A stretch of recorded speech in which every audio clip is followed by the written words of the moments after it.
Hi, this is Rich with scooterdoc.proboards.com, and we're going to try and fire up this 58.5 millimeter big bore kit. This came from Scooter Elements, and we got a new cylinder with it and a new head with real nice stainless steel valves. Also comes with a piston, and we installed the cylinder and the head, and I used the OEM rocker arms and pins. Now what I did this morning was I left the valve cover off and I cranked it about a minute, not all at once, just intermittently, and we did that until some oil came dripping out of the head, and that shows we got oil through the system, the oil pump's working, and if it's coming out the head, then we know it's also delivering to the crank and the connecting rod. So we got some oil through the system, we know that's working. Also, rather than hook up the solenoid to the battery itself, I hooked up two 6-volt batteries in series, which gives us 12 volts. And that way I can just swap out the battery anytime I want to leave this solenoid activator hooked up. We hook that up to the small wire on the solenoid, and that gives us 12 volts. And then when we hit the starter button here, you'll hear the solenoid engage, you'll hear a little click. So that way we can just leave this 12 volt power hooked up to the solenoid and swap out the battery, whichever battery I got that's hottest. This one might be a little bit low. I did quite a bit of cranking on the engine this morning to make sure we had oil coming through. So I'm going to hook this red cable up here, and we're going to turn this motor over and see if we can get anything. It's the same carb and exhaust that I had on the engine before I swapped out the cylinder and head, so it should work. Also, I left the carburetor hooked up when I was cranking it to get the oil through it, so we should have enough gas through the system.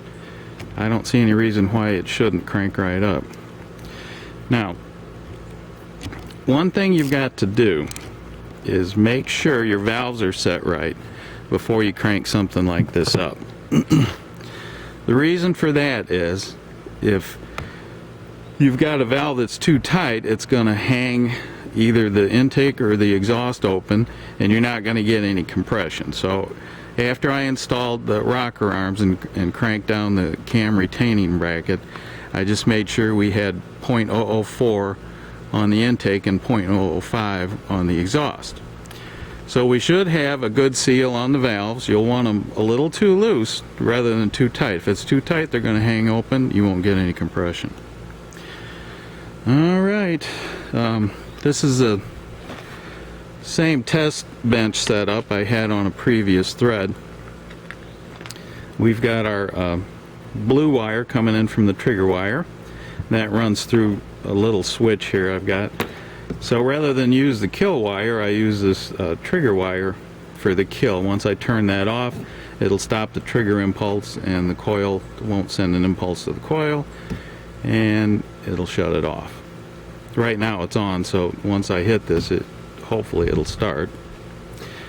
Then we've got the coil impulse coming off the CDI that runs right to the coil over there, and that's grounded to the case. It's just like grounding to the frame when you have everything installed. We've got our AC feed coming off the stator that runs in to this wire on the CDI, and then we've got our two grounds, and they ground back to the case. So let's see if this thing will start.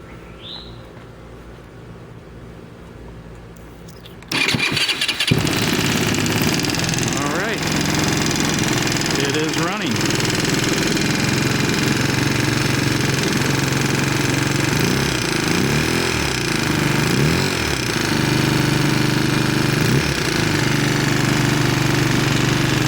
Well, that sounds really good. There's a little knock in there. That should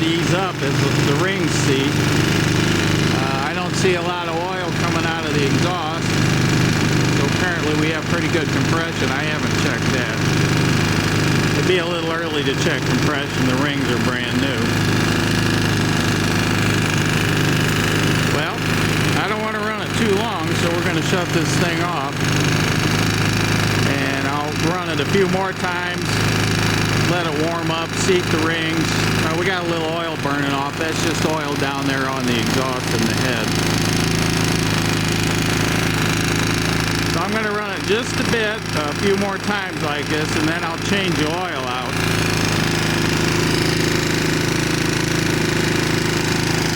I think we got a little exhaust leak down there. It's no big deal.